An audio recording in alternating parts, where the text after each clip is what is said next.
Welcome to Ethics Bulletin. I am Dr. Samaram, Ethics Center, Vijayawada. I am Pramila, Ethics Center, Vijayawada. ముఖ్యాంశాలు ప్రజాస్వామ్యంలో వయోజన voting హక్కుతో రాజకీయ సమానత కలిగినప్పటికీ ప్రజలలో నాటుకుపోయిన ఆస్తిక ప్రవృత్తి వల్ల ప్రజాస్వామ్య స్పృహ కరువైంది. నాస్తిక చైతన్యంతోనే అసలైన ప్రజాస్వామ్యం వర్ధిల్లుతుంది. ప్రముఖ నాస్తికులు ఘోర మూఢనమ్మకాలు అజ్ఞానం తొలగి విజ్ఞానం వెల్లివిరిస్తేనే దేశాభివృద్ధి. విశ్వవిఖ్యాత శాస్త్రజ్ఞుడు భారతరత్న మోక్షగుండం విశ్వేశ్వరయ్య. దిష్టి బొమ్మలతో దోషాలు తొలగవు, శుభాల బొమ్మలతో లాభాలు రావు.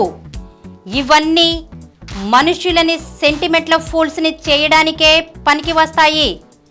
డాక్టర్ సమరం. నో క్యాస్ట్ నో రిలిజియన్ కోసం ఏం చర్యలు తీసుకున్నారు అని ప్రభుత్వాన్ని ఆదేశించిన తెలంగాణ హైకోర్టు.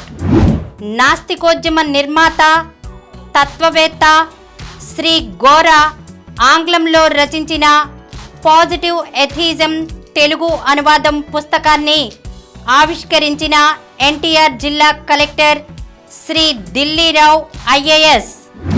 ఫిబ్రవరి 28న ఘోర సైన్స్ సెంటర్ ఆధ్వర్యంలో సైన్స్ డే కార్యక్రమాలు. ప్రేక్షకులని అమితంగా ఆకట్టుకుంటున్న యూట్యూబ్ సమరన్ ఛానల్స్. ముఖ్యాంశాలు చూశారు కదా, ఇక వివరాల్లోకి వెళ్దాం. డాక్టర్ గారు, ప్రజాస్వామ్యంలో వయోజన ఓటింగు హక్కుతో రాజకీయ సమానత కలిగినప్పటికీ ప్రజలలో నాటుకుపోయిన ఆస్తిక ప్రవృత్తి వల్ల ప్రజాస్వామ్య స్పృహ కరువైంది. నాస్తిక చైతన్యంతోనే అసలైన ప్రజాస్వామ్యం వర్ధిల్లుతుంది అన్న ఘోరాగారి మాటలను కాస్త వివరించండి. నిజమేనమ్మా, మన భారతదేశం స్వాతంత్ర్యం వచ్చి 75 సంవత్సరాలు అయింది. ఇంకా మనకి కావాల్సినటువంటి ఆ సమానత కానీ ఆర్థిక సమానత కానీ అవసరాలు జరగడం జరగట్లేదు. మరి మన ప్రజాస్వామిక దేశం, మనది డెమోక్రసీ, మన దేశం ఉంది డెమోక్రసీ. ఈ డెమోక్రసీ అనేది మనం తెలిసినట్లయితే ప్రజాస్వామికాన్ని డెమోక్రసీ అంటారు. డెమోక్రసీ అంటే ప్రజల అధికారం లేదా ప్రజల ప్రభుత్వం. డెమోక్రసీ అంటే ప్రజల అధికారం లేదా ప్రజల ప్రభుత్వం. మన భారతదేశం సావరీన్ డెమోక్రటిక్ కంట్రీ. సావరీన్ అంటే సార్వభౌమ ప్రజాస్వామ్య దేశం. సార్వభౌమ ప్రజాదేశం అంటే ఏ నిర్ణయం తీసుకున్నా అది ప్రజలే దానికి అధిపతులు. సావరీన్ అంటే మన మొత్తం సుప్రీం అన్నమాట. సావరీన్ డెమోక్రటిక్ అని చెప్పాం కదా, అది ప్రజల యొక్క అధికారం, ప్రజల అధికారం. మరి ప్రజల అధికారం కనబడుతోందా? ఎవరి అధికారం కనబడుతోంది? పార్టీల అధికారం, వ్యక్తుల అంటే పార్టీ స్వామ్యం లేదా వ్యక్తుల స్వామ్యం కనబడుతుంది భారతదేశం. అందుకనే భారతదేశంలో మనకి స్వాతంత్ర్యం వచ్చేప్పటికీ ఇంకా ఇన్ని అసమానతలు ఉన్నాయి. మరి ప్రజాస్వామికం అంటే డెమోక్రసీ ప్రకారంగా అది ఏ నుండి తీసుకోవడైనా ప్రజలే అధిపతులు అన్నారు. ఇక ప్రజలు అధిపతులు ఉన్నారా? పార్టీలు అధికారం చెలాయిస్తున్నాయి, లేకపోతే వ్యక్తులు అధికారం చెలాయిస్తున్నారు. డెమోక్రసీకి అది వ్యతిరేకం. మరి ఇక రాజకీయం అంటే మన ప్రజలు తమ కోసం ఎన్నుకున్న ప్రజల ద్వారా ఒక ప్రభుత్వ వ్యవస్థను ఏర్పరచుకుని దాని ద్వారా తమ అవసరాలను తీర్చుకోవడం ప్రభుత్వం అనేది ఒక కార్యం. అంటే ఏం చేస్తారు? ప్రజలు వాళ్ళ ఒక ప్రతినిధులు అనుకుంటారు. ఎందుకని? ఇది ప్రజలే అధికారులు కదా, అంచేత వాళ్ళకి పనిచేయడం కోసం ప్రతినిధులు అనుకుంటారు. ప్రతినిధులు ఇది యాక్చువల్గా ప్రజల అధికారం కావాలి, అంచేత వాళ్ళ ప్రతినిధుల ద్వారా చేశారు. దానికి ఒక ప్రభుత్వం అంటే ఈ పనులన్నీ చేసి పెట్టడానికి ఒక కార్యనిర్వాహక వ్యవస్థ. కానీ ఎవరు మొత్తానికి ప్రజాస్వామ్యంలో ప్రజలే అధిపతులు, అది గుర్తుంచుకోవాలి. ప్రజలే అధిపతులు. కానీ కనబడుతున్న ప్రజలు? అలాగే లేదు. మరి మొట్టమొదటి తీసుకున్నట్లయితే ఒక ఏదో వ్యక్తులు వాళ్ళే ఏదో మంచితనంతో అలాగే చేసుకుంటూ వచ్చారు. కొత్త బిగినింగ్లో ఆది మానవుడు ఒక నాగరికత పెడుతున్నప్పుడు వ్యక్తులే వాళ్ళకి కావాల్సిన అవసరాలు చేశారు. తర్వాత మత రాజ్యాలు వచ్చాయి, మతం అధికారం వచ్చాయి, తర్వాత రాజులు వచ్చారు. వీళ్ళందరూ నిరంకుశులుగా ఉన్నారు. మతం నిరంకుశత్వం, వీళ్ళు లేనిపోయిన ఆచారాలు సాంప్రదాయాలు పెట్టి నా మనుషుల్ని అణిచిపెట్టింది మతం. తర్వాత రాజులు వాళ్ళ పబ్బం కట్టుకున్నారు. ప్రజాస్వామ్యం అంటే ప్రజలు అధికారం అన్నమాట, ప్రజలే అధికారులు అలాగే చేసుకుని. కానీ ఇప్పుడు దాని వేరుగా ఉంది ఆహారం. మరి ప్రజాస్వామ్యంలో ప్రజలే యజమానులు, మరి పాలకులు సేవకులు అన్నాం. మరి అలా జరుగుతుందా? లేదు. ఎందుకంటే దీంట్లో ఈ ప్రజల్లో వాళ్ళకి ఒక రకమైనటువంటి ఏమి చేయలేము, మనకు చేత కాదు, మనకు కుదరదు, మనకు అవ్వదు, మనం ఏం చేయలేం అని ఒక నిస్సహాయత ఉంది. ఎందుకు నిస్సహాయత వచ్చినంటే మరి ప్రజలే అధిపతులు, ప్రజలే అధికారులు, ప్రజలే వాళ్ళ పాలన చేసుకుంటారు, డెమోక్రసీ అంటే అలాగే అనుకున్నప్పుడు ప్రజలు ఎందుకు అధికారులు కాకుండా అయిపోయారు? వాళ్ళు ఎన్నుకున్న ప్రతినిధులకే వీళ్ళు ఎందుకు బానిసలుగా తయారవుతున్నారంటే ఆ రకమైన ఆస్తికత్వం సంబంధించినటువంటి ధోరణి వాళ్ళు ఉంది. బానిస ప్రవృత్తి, ఆస్తిక ప్రవృత్తి ఉన్న వాళ్ళు బానిస ప్రవృత్తి. మనం ఏమి చేయలేం. ఇప్పుడు రౌతు మెత్తనైతే గుర్రం 3 కాళ్ళతో నడిచినట్లుగా ప్రజాస్వామ్యంలో ప్రజలు వాళ్ళ ఎన్నుకున్న ప్రతినిధుల మీద వాళ్ళు ఒక రకమైన కంట్రోల్ లేకపోయేటికల్లా వాళ్ళు పబ్బం కట్టుకుంటున్నారు. చెప్పాక రౌతు మెత్తని వాడైతే గుర్రం 3 కాళ్ళు నడిచినట్టుగా ఎప్పుడైతే ప్రజలు వాళ్ళు ఎన్నుకున్న ప్రతినిధుల్ని కంట్రోల్ చేయడంతో వాళ్ళు వచ్చే అధికారులతో ఎంజాయ్ చేస్తారు. ఈ ప్రజాస్వామ్యంలో చాలా తప్పుడు వ్యవహారం. అందువల్ల మనకి అంచేత ప్రజాస్వామ్యంలో యాక్చువల్గా దీంట్లో పార్టీలకి స్థానం లేదు. రాజ్యాంగంలో ఎక్కడ కూడా పార్టీల ప్రస్తావన ఉండదు. ఎక్కడ ఏమంటారు? వాళ్ళ ప్రజలను ఎన్నుకుంటారు. ఆ ప్రజలను ఎన్నుకొని ఏం చేస్తారంటే ఆ ప్రజలందరూ కలిసి ఒక ముఖ్యమంత్రి ఎన్నుకుంటారు. రాష్ట్రాల దాంట్లో మరి దేశంలో వీళ్ళు ఒక ప్రధాని ఎన్నుకుంటారు. అందరూ కలిసి అంటారు. ఎక్కడ మెజార్టీ పార్టీ సభ్యులు కలిసి వాళ్ళొక పిఎంనో ఒక సీఎంనో ఎన్నుకుంటారనేది ఎక్కడ లేదు. కానీ ఒక ఆచారంగా సాంప్రదాయంగా వాళ్ళు పెట్టేసుకున్నారు. అది ఏంటంటే ప్రశ్నించేవాళ్ళు లేకపోయినకల్లా ప్రజలకి వాళ్ళకి కావాల్సినటువంటి అవగాహన లేకపోవడంతో అందుకే ఏం కావాలి? ప్రజాస్వామ్యంలో ప్రజలకి వాళ్ళకి అవగాహన కాదు. ఇప్పుడు జరిగింది ఏంటి? వయోజన ఓటింగ్ హక్కు రావడంతో ప్రజలని ఓటు హక్కు వచ్చింది. వాళ్ళు దానికి ఏంటి? రాజకీయ స్పృహ వచ్చింది. ఎంతవరకు? మనం ఓటేస్తే మనుషులు ఎన్నుకుంటారని. కానీ ప్రజాస్వామ్య స్పృహ లేకుండా పోయింది. ప్రజాస్వామ్య స్పృహ ఏంటి?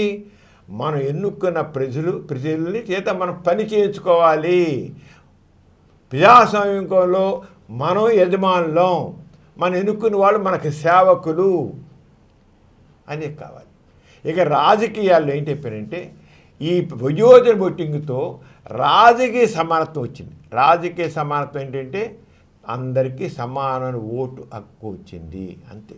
వీళ్ళందరికీ అనుకుంటున్నారు సమానకు ఓటు హక్కు వచ్చింది అని అనుకుంటున్నారు. కానీ ప్రజాస్వామ్యానికి సంబంధించిన స్పృహ వాళ్ళలో రాలేదు.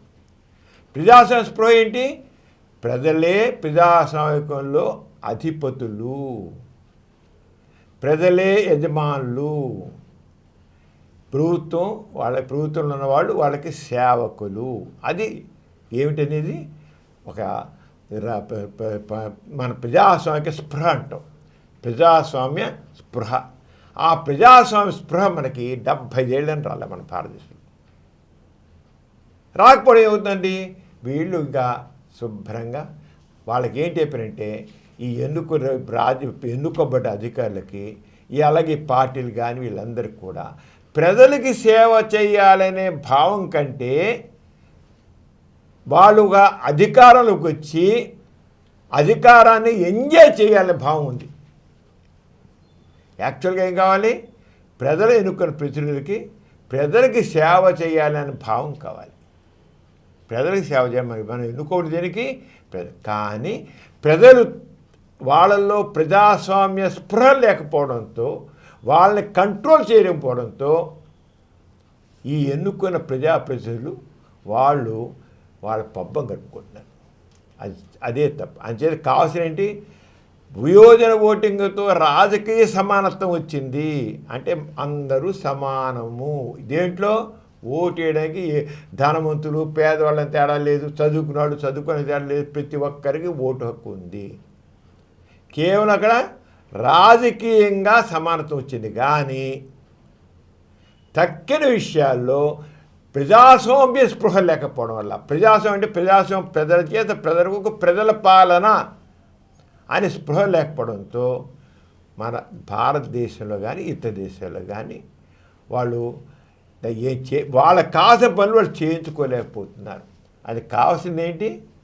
వాళ్ళలో ఉన్న ఆస్తిక ప్రవృత్తి, బానిస ప్రవృత్తి విడనాడి మేమే అధిపతులం, వాళ్ళు సేవకులు, మేమే యజమానులం, ఎన్నుకోబడ్డ వాళ్ళు వాళ్ళ సేవకులు. ఈ ప్రభుత్వం అనేది కార్యనిర్వాహక వ్యవస్థ, అది మనకి పనిచేసి పెట్టడం కోసమే అనేది కావాలి.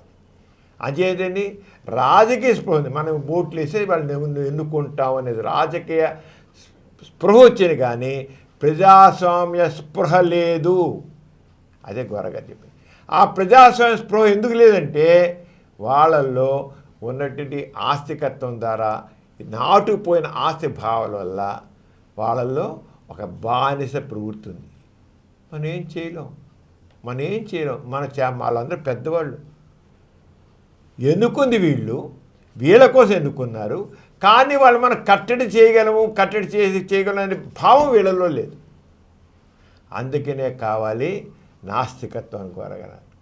ఎప్పుడైతే నాస్తికత్వం ఉందో వాళ్ళలో ఉన్న ఆస్తిక ప్రవృత్తి పోతుంది. ఆస్తిక ప్రవృత్తి అంటే మ్యాన్ ఈజ్ సుప్రీం. ఇక్కడ అలా కాదు, మన నిమిత్త మాత్రం. ఆస్తికత్వం ఏం చేస్తుంది? మన నిమిత్త మాత్రం, మనకు మించే శక్తి ఉంది. ఆ శక్తే మనల్ని నడిపిస్తుంది. అది ఎలా నడిపిస్తే అలా మనం ఉండాలి, అలా పడి ఉండాలి అని. ఈ ప్రజాస్వామికలో డెమోక్రసీలో కూడా ఆ ఆస్తిక ప్రవృత్తి వల్ల ప్రజలు అలా పడి ఉంటున్నారు. ఆస్తిక ప్రవృత్తి వల్ల, ఆ బానిస ప్రవృత్తి వల్ల పడి ఉంటున్నారు. మనం స్వాతంత్రం తెచ్చుకున్నాం, డెమోక్రసీ పెట్టుకున్నాం, ప్రజల పాలన చెప్పుకుంటున్నాం, ప్రజలే అధిపతులు చెప్తున్నాం, ప్రజలే అన్ని నిర్ణయాధికారం వాళ్ళకి ఉంది అంటున్నాం, ప్రజలే అధినేతలు అంటున్నాం. కానీ ఎక్కడుంది? By the people, for the people, of the people అనేది అసలు అది ఆచరణలో లేకుండా పోయింది. కారణం నరాన్న జీర్ణించిపోయిన ఆస్తిక ప్రవృత్తి వల్ల. నాస్తికత ఏం చెప్తుంది? Man is supreme. ఈ వ్యవస్థల్ని కంట్రోల్ చేసేది ఈ వ్యక్తే. అంచేత రాజకీయంగా ఉన్నటువంటి ఆ చైతన్యం సరిపోదు, ప్రజాస్వామ్య స్ఫూర్తి కావాలి. అది నాస్తిక చైతన్యం వల్లే వస్తుంది. అంచేత తనకు మించిన ఒక శక్తి ఉంది అనే భావం పోయి దీన్ని మనం కంట్రోల్ చేయాలి జనాన్ని కాదు, అది నాస్తికం ద్వారానే వస్తుంది. ఇప్పుడు ఫ్రాన్స్లో విప్లవం వచ్చింది. ఆ ఫ్రాన్స్లో వచ్చిన విప్లవం వల్లే డెమోక్రసీ అనేది పెరిగింది. 18వ శతాబ్దంలో ఫ్రాన్స్లో విప్లవం. వాళ్ళంతకుముందు రాజులు, నిరంకుశ రాజులు ఉన్నారు. అప్పుడు రూసో కానీ వాల్టేర్ కానీ ప్రజల చైతన్యపరిచి ఆ రాజాధికారాన్ని తీసిపయనించేసి వాళ్ళ మీద తిరుగుబాటు చేసి డెమోక్రసీని నెలకొల్పారు. ఆ డెమోక్రసీని నిలిపినప్పుడు ప్రజల పాలన అన్నారు, బాగుంది. కానీ వాళ్ళు కూడా నాస్తిక చేసి అంతా మీరు చేసేదే అనేది ఆ రోజు నాస్తిక చైతన్యం తీసుకున్నట్టయితే వాళ్ళు దేవుని కొట్టేశారు. కానీ అంత ఇదిగా నాస్తిక చైతన్యం మీరే అధిపతులు, ఏమీ లేదు.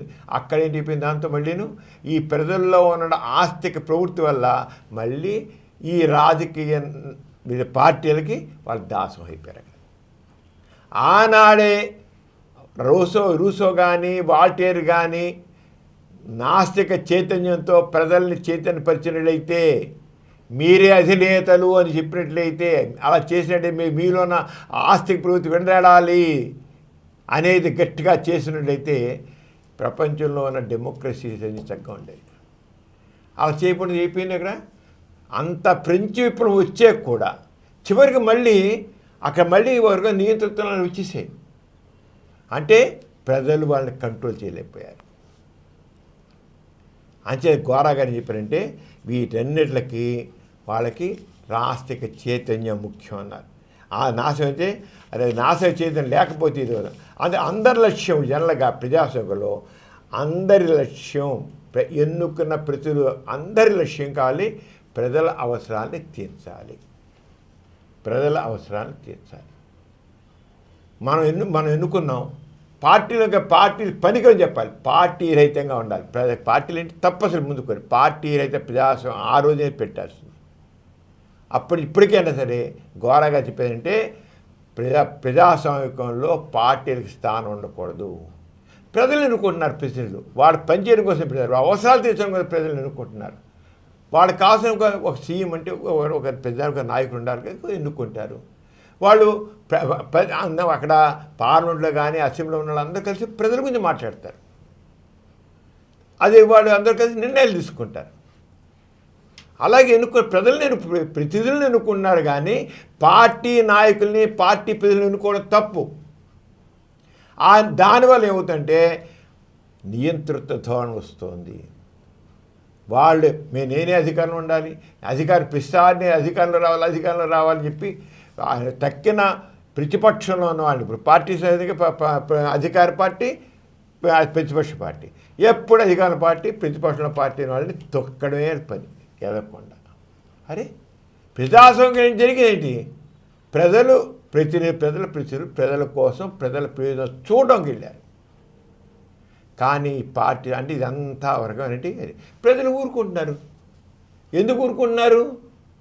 వాళ్ళల్లో ఆస్తిక ప్రవృత్తిని బట్టి మనం ఏం చేయలేకపోము, మనం ఏం చేయలేము అని ఎన్నుకుంటున్నారు. వాళ్ళ కోసం ఎన్నుకున్నారు కదా, వాళ్ళే పని చేసుకోవాలి లేదు కదా అనుకోవట్లే వాళ్ళు.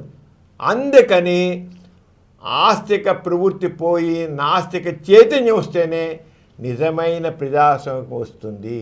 అంచేత ఈ రాజకీయ వ్యవస్థలో పార్టీలకి స్థానం లేదు. ఎప్పుడైతే ప్రజల్లో సరైన ప్రజాస్వామ్య స్పృహను మనం తీసుకొస్తామో, పార్టీలు పనిక్రమం చెబుతామో, పార్టీ రహితంగా ప్రజాస్వామ్యం ఉంటాయో అప్పుడే సరైనటువంటి పాలన వస్తుంది. అందరూ ప్రజల గురించి ఆలోచిస్తారు. ప్రజల ప్రయోజనం కోసం లేదు కదా. ఇక అధికార దాహం ఉంటుంది. అధికార దాహం మనం ఎన్నుకోబడాలి, మనం ముఖ్యమంత్రి అవ్వాలి, లేకపోతే ఉండాలి, మంత్రులుగా ఉండాలి, ఎంజాయ్ చేయాలని కాదు. అంతే. అధికారాన్ని ఎంజాయ్ చేయాలనే భావం తప్ప ప్రజలకి చేయాలి. 2 వాళ్ళు తొక్కేద్దాం ఎంత మేరకు 2 వాళ్ళు అలా తొక్కేస్తామనే కానీ ప్రతిపక్షం ఏం చేయడం, వాళ్ళ అధికారం అని మాటపడి గడ్డుపడడం చూస్తున్నాం. అధికార పక్షం వాళ్ళేమో ప్రతిపక్షం తొక్కుతారు, ప్రతిపక్షం వాళ్ళు నిరంతరం అధికార పక్షానికి అడ్డుపడుతుంటారు. ఈ కోర్టులో కేసులు ఆ కోర్టులో కేసులు పని చేయకుండా అడ్డుపడతారు. చివరికి పని జరుగుతుంది, పని జరగట్లేదు. అది ప్రజాస్వామ్యం. డెమోక్రసీ అంటే ప్రజల పాలన, ప్రజలే అధినేతలు. ఇక ప్రజలు అధినేతలు అయ్యారా? పార్టీలు అధినేతలు అవుతున్నాయి. లేకపోతే వ్యక్తి స్వామ్యంగా మారిపోయి ఒక వ్యక్తి దాన్ని కంట్రోల్ చేస్తాడు. అందుకని ప్రజల్లో ఘోరగా ఏం చెప్పారంటే ప్రజల్లో ప్రజాస్వామ్య స్ఫూర్తి కావాలి, ప్రజాస్వామ్యానికి సంబంధించిన స్ఫూర్తి రావాలి. అది నాస్తిక చైతన్యంతోనే వస్తుంది. నాస్తిక చైతన్యం వచ్చినప్పుడు వాళ్ళు దాంట్లో ఇక ఎలా కంట్రోల్ చేయవచ్చు. మనం ఎన్నుకున్నారు, ఇవి ఎవడో సరిగ్గా చేయట్లేదు, చేయకపోతే వాడిని నిలదీయాలి. మిమ్మల్ని మేము ఎన్నుకున్నాం, నిన్ను మేము ఎన్నుకున్నాం, చేయాలి దీనికోసం. అంతేగాని మా పార్టీ మేమేం చేస్తాం, ప్రతిపక్షాలు చేయనివ్వట్లేదు, ఆయన ప్రేరికి ఇప్పుడు ఏమంటున్నారు వీళ్ళు అధికార పక్షం వాళ్ళు ఏమంటారంటే ప్రతిపక్షాలు మాట అడ్డుపడుతున్నారు అని చెప్పి చేయలేమని అంటున్నారు పని. అలాగే ప్రతిపక్షంలో వాళ్ళు ఏమన్నారు, అధికార పక్షం మనం చేయనిస్తాగా మాకు అన్నీ అడ్డుపడుతున్నాయి, మమ్మల్ని నాటు తొక్కేస్తున్నారే. ఇద్దరు ఎస్కేపిస్టులు అయిపోతారు. డెమోక్రసీ. అందుకని ఘోరగా చెప్పారంటే దీంట్లో ప్రజాస్వామ్యంలో పని చేయకపోతే వాళ్ళ మీద గట్టిగా పట్టి పనిచేసే సత్యాగ్రహం కావాలి. అంతే డెమోక్రసీలో మరి బహిరంగంగా ఉండాలి, రహస్య విధానం పనికిరాదు, అహింసాయుతంగా ఉండాలి, సత్యాగ్రహ పద్ధతులు చేయాలి. ఒకవేళ వాళ్ళు సరిగ్గా చేయకపోతే రీకాల్ వెనక్కి పిలిచేసి నువ్వు పనికిరావు, వచ్చాయి, నువ్వు మాకు మేము చేయలేదు, వెనక్కి వచ్చాయి. అలాగే ఇనిషియేటివ్ కొన్ని వీళ్ళ ప్రజల్లోంచి మాకు ఇది కావాలని చెప్పి ఇనిషియేటివ్ కొన్ని ప్రతిపాదన పంపిస్తే వాళ్ళు దాని గురించి చేయాలి. అలాగే గవర్నమెంట్ ఏదైనా ప్రతిపాదన చేసినట్టు రిఫరెండం ఇది ఇలాగ మేము చేద్దాం అనుకుంటున్నాం, ప్రజలు ఏమంటారని ప్రజల దగ్గరికి ఆ ప్రపోజల్స్ పంపించాలి. మెజారిటీ ప్రజలు ఏం చెప్తే ఒక చేయాలి. అంతేగాని అధికార పక్షం వాళ్ళు ఇష్టం వచ్చేట్లు నిర్ణయాలు తీసుకోవడం ప్రజలు దొక్కేయడం కాదు. ఇవన్నీ ఎక్కడి నుంచి వస్తాయి? నాస్తిక చైతన్యం వస్తాయి. నిజమైన ప్రజాస్వామ్య స్పృహ నాస్తిక చైతన్యం వస్తుంది. అంచేత ప్రజాస్వామ్యం వర్ధిల్లాలంటే నాస్తికత్వం కాదు. ఇప్పుడు రాజకీయ చైతన్యం ఉంది. ఏది? అందరికి సమాన ఓటు ఉంది, సమాన రాజకీయ సమానత వచ్చింది. కానీ ప్రజాస్వామ్యుల పద్ధతిలో ప్రజాస్వామ్య స్ఫూర్తి లేకపోవడం, స్పృహ లేకపోవడం వల్ల, ప్రజాస్వామ్య స్పృహ లేకపోవడం వల్ల ఇన్ని అసమానతలు వస్తున్నాయి. ఆర్థిక అసమానతలు కానంతి ఇందువల్లే ఇవన్నీ పోవడం కోసమని. అంచేత నాస్తిక చైతన్యంతోనే ప్రజాస్వామ్యం వర్ధిల్లుతుంది అని త్వరగా చెప్పి. డాక్టర్ గారు, మన ప్రతి బులెటిన్లో సామాజిక పురోభివృద్ధికి, మానవ కళ్యాణానికి తోడ్పడిన ఒక ప్రముఖ మహనీయుని గురించి చెప్పుకుంటున్నాం కదా, ఈసారి ఎవరి గురించి చెబుతున్నారు? ప్రమీల, విశ్వవిఖ్యాత శాస్త్రజ్ఞుడు, భారతరత్న మోక్షగుండం విశ్వేశ్వరయ్య గారు అని చెప్పుకున్నాం. ఆయన ఎంత ఇదిగా చెప్పాయంటే శాస్త్రజ్ఞుడు కదా, చాలా శాస్త్రంలో వాళ్ళు ఎంత సైన్స్ పరమైన రెండు పక్క మూఢనమ్మకాలు ఉంటాయి. ఈయన మాత్రం దేశాభివృద్ధి జరగాలంటే ఈ అంధవిశ్వాసాలు ఉండకూడదు, మూఢనమ్మకాలు లేకుండా పోవాలి, విజ్ఞానం వెల్లివిరియాలి అన్న ఇది కాకుండా ఆయన చెప్పారు. ఇప్పుడు చూస్తాం అంతా మన సాంప్రదాయం మనం ఏమీ చెప్పి చేస్తారు. పాతకాలం భావాల్ని పునరుద్ధరించడం కోసం మనం ఇప్పటికీ చేస్తాం. మరి ఉన్నాయి అలాంటి మనుషులు ఉన్నారు. మోక్షగుండం విశ్వేశ్వరయ్య గారు చెప్పారంటే, పూర్వకాలం అప్పుడైనా ఉంటే నీ సూత్రాలు ఉండొచ్చు, ఏమైనా పద్ధతులు ఉండొచ్చు, ఆచారాలు ఉండొచ్చు, కానీ అవి ఆనాటివే. ఇప్పుడు ప్రపంచంతో ముందుకు సాగిపోతుంది. కాలం చెల్లిన భావాలను పట్టుకుని వేలాడడం తప్పు. ఒకనప్పుడు మంచివే కావచ్చు, ఆనాటికి మంచివే కావచ్చు, కానీ ఈనాటికి మాత్రమే. అంచేత చేంజింగ్ టైం, చేంజింగ్ ట్రెండ్స్ ప్రకారంగా మన భావాలు, మన నీతులు, ఆ పద్ధతులు ఉండాలి. చేంజ్ మారుతున్న పరిస్థితి ప్రకారంగా, మారుతున్న కాలం ప్రకారంగా మన ఆలోచన ధోరణులు కూడా ఉండాలి. లేకపోతే పురోగమనం ఉండదు, జాతి పురోగమనం ఉండదు, దేశ పురోగమనం ఉండదు. అంచేత ప్రతి ఒక్కళ్ళలో కూడా ఎప్పటికప్పుడు నవభావాలు కావాలి. అంతే కాలం చెల్లిన భావాలు వేలాడడానికి వీలు లేదని చాలా గట్టి సాంప్రదాయ భావాలు, నీతి సూత్రాలు కాలం చెల్లాయి, వాటి పట్టుకుని వేలాడ పనికిరావు, అది పనికిరావని గంట పని ధైర్యంగా చెప్పాడు. ఆయనకి ఎంత ఇదిగా చెప్పాడంటే ఆయన ఇక మూఢనమ్మకాలు, అజ్ఞానం, అకర్మణ్యం ఇవన్నీ కూడా దేశాభివృద్ధి పనికిరావు, మూఢనమ్మకాలు పనికిరావు. ఎన్నో మూఢనమ్మకాలు, మనకి ఎన్ని సెంటిమెంట్లు ఉన్నాయి, ఎన్ని పనికిరాని భావాలు ఉన్నాయి, మనం అన్ని అడుగుడికి అంతే కదా. ఈ దైవ నమ్మకాలు కానీ, పూజలు కానీ ఇవన్నీ అలాంటివే కదా. ఇవన్నీ పనికిరావు. అలా ఉంటే మనం అభివృద్ధి చెందలేము. శాస్త్రీయ విజ్ఞానం కావాలి, శాస్త్రీయ దృక్పథం కావాలి అని ఎంత ఘంటాపదంగా చెప్పారంటే, ఈయన పుట్టింది సెప్టెంబర్ 15, 1861లో పుట్టాడు. ఆ కాలంలో ఎన్నో రకాలంటి మూఢనమ్మకాలు ఉన్నాయి. ఆ టైంలో ఇంకా ఆ సాంప్రదాయ భావాలు రోజు చాలా సాంప్రదాయం. అలాంటప్పుడు గట్టిగా చెప్పాడు, ఇవి పనికి రావు, ఈ సాంప్రదాయ భావాలు పనికిరావు, ఈ మూఢనమ్మకాలు పనికిరావు. ఇవి ఉంటే మనం పురోగమనం సాధించలేము. ప్రపంచం పురోగమిస్తోంది, మనం వెనకబడే ఉంటాము. వీటి విడనాడాలి అని ఘంటాపదంగా చెప్పాడు ఆయన. అంటే ఆయన సరే ఈయన చాలా ఉదయించి పుట్టిన దగ్గర నుంచి ఆయన చాలా తెలివితేటలు గలవాడు. ఇంజనీరింగ్ పాస్ అయ్యాడు.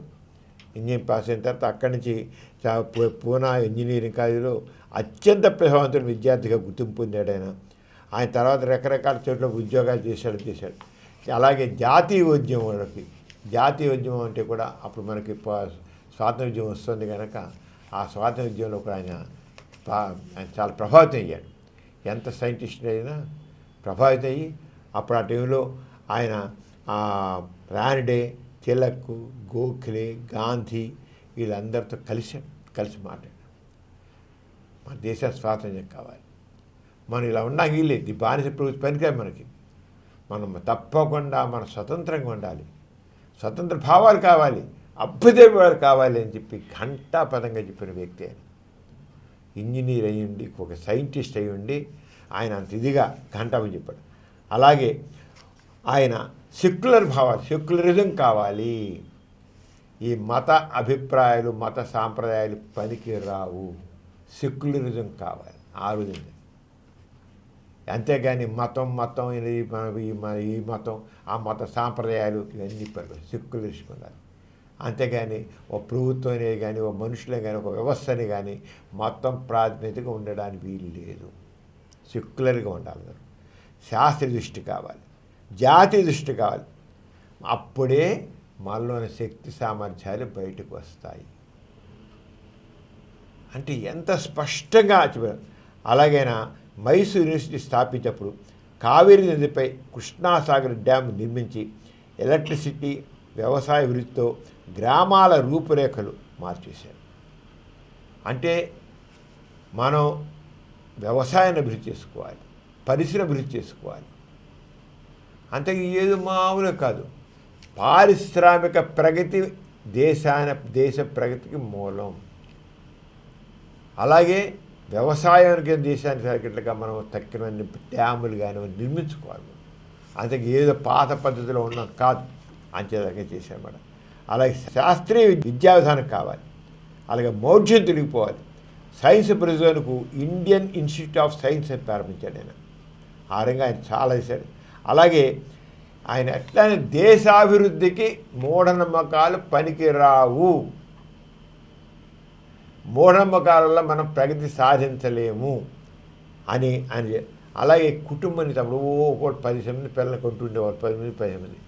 ఈ రంగా అధిక సంతానం ఉంటే దేశం అంటే కుటుంబ నియంత్రణ కావాలి, కుటుంబ నియంత్రణ పాటించాలి. అలాగే పారిశ్రామిక వృద్ధి కావాలి. అప్పుడే మనం ప్రపంచ దేశాలు అగ్రగామిగా ఉంటాము. అంటే ఒక దార్శనికుడు, ఒక విషనరీ ఎలా ఉంటాడు చూడు. ఈ విషనరీ ఏమన్నారు? శాస్త్రీయ విజ్ఞానం కావాలి, మూఢనమ్మకాలు పనికిరావు, మౌఢ్యం పనికిరాదు. మౌఢ్యం సమాజ ప్రగతికి అవరోధం. బాగా గుర్తించాడు ఆయన. ఒకటి ఎంత ఇదిగా చేశాం కదా. ఇక ప్రజాస్వామ్యం మన భారతీయ ప్రజాస్వామ్యం కావాలి, సెక్యులర్ విధానం కావాలి మనకి. అవి కావాలి చెప్పాడు. నుదిటి రాత, పూర్వజన్మ ఇలాంటి నమ్మకాలు తిరిగిపోతే తప్ప మన అభివృద్ధి చేయమన్నాడు. నా కర్మ, నా దోషం, అదృష్టం, దురదృష్టం భావాలు పోవాలన్నాడు. అంతే. ఎవరైనా ఒక అభ్యుదయం కావాలంటే, పురోగమనం కావాలంటే ఇలా విడనాడితేనే అవుతుంది. ఆయన ఆ రంగా ఒక బంగారు భవిష్యత్తు నేను ఊహించాడు కనుక దానికి అవరోధం ఇవన్నీ ఇలాంటి భావాలు, అదృష్టం, దురదృష్టం, కర్మ, దురదృష్టం, వీటి ఉన్నాయే, ఇవి ఆయన చాలా ఖండించాడు. ఆ రంగా చేశాడు. అలాగే విద్యావేత్తకైనా అత్యంత చదువు కావాలి. సమాజం ముందుకు వెళ్ళాలంటే విద్య కావాలి. అని విద్యకి అత్యంత ప్రాధాన్యత ఇచ్చాడు. కులం, మతం ప్రాతిపదికన పనికిరాదు.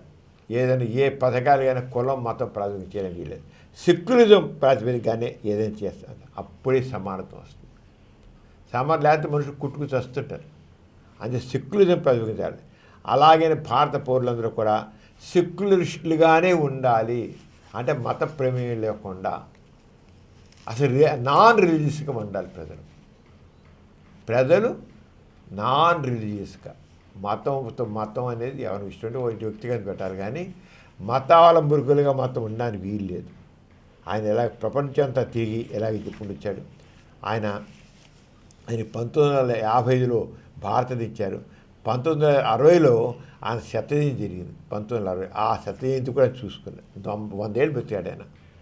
100 ఏళ్ళు బతికి 1962 ఏప్రిల్ 14న ఆయన తుది శ్వాస విడిచారు. అంటే ఒక దేశం అభివృద్ధి సాధించాలంటే సైన్స్ ఒక ప్రాముఖ్యతని, అలా శాస్త్రీయ విజ్ఞానే శాస్త్ర దృష్టిని కావాలని కోరుతాడు. ఆరోగ్య శాస్త్రీయ విజ్ఞానం, శాస్త్ర దృక్పథం, విద్య అంటే చదువుకోవాలి, అందరూ చదువుకోవాలి, మూఢనమ్మకాలు పనికిరావు. అది అలా ఉన్నప్పుడే దేశ ప్రగతి వస్తుంది. అంచేత ఈ రోజున మరి చూస్తున్నాం పెద్ద పెద్ద వాళ్ళన్నోళ్ళు వాళ్ళు ఏదో మతాన్ని రెచ్చగొట్టి పనికిరాని దేవుళ్ళు తీసుకొని పెట్టి మనుషుల్లో దైవభావం అని చెప్పి దైవభావం లేకపోతే దేశం పోతుందని చెప్పి మూఢనమ్మకాలు పెంచి పోషిస్తున్నారు. దేశ అధినేతలే ఆ రంగం మూఢనమ్మకాలు వేస్తే సమాజం ముందుకు వెళ్ళాడుతుంది. మన సాంప్రదాయం సనాతన ధర్మం, ఈ సనాతన ధర్మం, సాంప్రదాయం, మన ఆచారాలు, మన సంస్కృతి అంటూ పనికిరాని వాటిని తీసుకుని. అందుకే ఇప్పుడు ఈయన ఏమన్నా అంటే సనాతన ధర్మం అనే వాటివి ఇలాంటివన్నీ కాలం చెల్లిన భావాలు, ఈ కాలం చెల్లిన వాటిని పక్కన పెట్టండి, అప్పుడు కానీ ముందుకెళ్ళాలి. ఆయన జీవితంలో అలాగే ఆచరణ చూపించాడు. ఆయన ఆ రంగా ప్రబోధించాడు. అది మోక్షకుడు విశ్వేశ్వరయ్య గారు రంగా ఈ రంగం ఎవరైతే సమాజాన్ని అభివృద్ధి కోరుతున్నారో టెక్నాలజికల్గా, సైంటిఫిక్గా వాళ్ళందరికీ ఆదర్శప్రాయం. ఎథీస్ట్ బులెటిన్లో చిన్న విరామం.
ఎథీస్ట్ బులెటిన్కి తిరిగి స్వాగతం. డాక్టర్ గారు, కొందరు దిష్టి తగలకుండా ఇంటి బయట, అలాగే శుభం కలగాలని ఇంటి లోపల బొమ్మలను పెట్టుకుంటారు కదా, వీటి గురించి మీరేమంటారు? మీరా ఈ దిష్టి బొమ్మలు, అలాగే శుభాలు కలగాలని ఇంట్లో బొమ్మలు, ఇవన్నీ మనుషులు సెంటిమెంటల్ ఫూల్స్గా మారుస్తాయి. వీటి వల్ల ఏ ప్రయోజనం లేదు. దిష్టి బొమ్మలు పెడితే అసలు దిష్టి అనేది ఏంటి? అసలు ఎవడ చూశాడు, ఆహా ఎంత కట్టుకున్నాడరా, ఎంత బాగుందిరా, వారనండి నాకు ఆ దిష్టి తగులుతుంది. ఏం తగులుతుంది? వాడు చాలా బాగుందంటే ఇంక పాడైపోతుంది అది. అసలు ఆ రకమైన ఎక్కడైనా పవర్ ఉంటుంది అసలు. దేవుడే లేడు, దైవత్వం లేదు, ఆ దేవుడు పవరే లేనప్పుడు ఇలాంటి వాడి పవర్ ఏంటి? అసలు మనుషుల్ని అసలు ఈ రకమైన సెంటిమెంట్స్ ఉన్నాయే ఫూల్స్కి మారుస్తున్నాయి. ఎన్ని రకాల సెంటిమెంట్లు ఉన్నాయి. మనిషి నిజం చెప్పాలంటే human being is sentimental pool. ఎన్ని రకాల సెంటిమెంట్. వాళ్ళు శకునాలు అంటారు, మంచి గడియలు అంటారు, మంచి రోజులు అంటారు, అమావాస్య అంటాడు, పౌర్ణం అంటాడు, ఎన్ని ముహూర్తాలు అంటాడు. ఇవన్నీ కూడా కేవలం మూఢనమ్మకాలకి లేదు. మంచి ముహూర్తంలో చేస్తే మంచి జరుగుతుంది, రాహుకాలంలో చేస్తే అంత నష్టం జరుగుతుంది. What this? అన్ని సమయాలు మంచివే. మనం కృషి చేస్తేనే ఏదైనా సాధిస్తాం. ఏది కావదు. మనం కృషి, మన పక్కన వాళ్ళ తోడ్పాటు. మన కృషి వల్లే సాధ్యమవుతుంది, పక్క వాళ్ళ తోడ్పాటు వల్ల సాధ్యమవుతుంది. అంతేగాని ఇంట్లో పెట్టుకున్న బొమ్మలు అవేం కాదు. అలాగే దిష్టి బొమ్మలు ఎందుకు? ఎవరు చూసి ఏమైపోతుందట, ఎవరు దిష్టి తగులుతున్నామో దాంతో మొత్తం పంట అంతా పాడైపోతున్నామో, ఇల్లు విరిగిపోతున్నామో. మంచి స్ట్రాంగ్ ఇల్లు కట్టుకుంటాడు, దాని మీద దిష్టి బొమ్మ పెడతాడు. దిష్టి బొమ్మ పెడితే ఆ దిష్టిలో ఇదే పడిపోతుందా? ఏంటా ఇంజనీరింగ్ స్కిల్స్ దేనికల్లా పడిపోతే? అలా చూసి అబ్బో ఇల్లు బ్రహ్మాండం కట్టాడే అని అనుకుంటే ఇంక ఇల్లు పడిపోతే ఆ ఇంజనీర్ ఎందుకు, ఆ బిల్డింగ్ ఎందుకు, ఆ వ్యవహారం ఎందుకు, ఆ ఇంజనీరింగ్ స్కిల్స్ ఎందుకు? పేస్ట్ వాళ్ళు ఒక మనిషి కళ్ళు చూసారంటేనే ఇల్లు పడిపోతాను, ఇంకోటి పడిపోతే అంతకంటే ఏముందా? అసలు ఏమైనా ఆలోచిస్తున్నావా?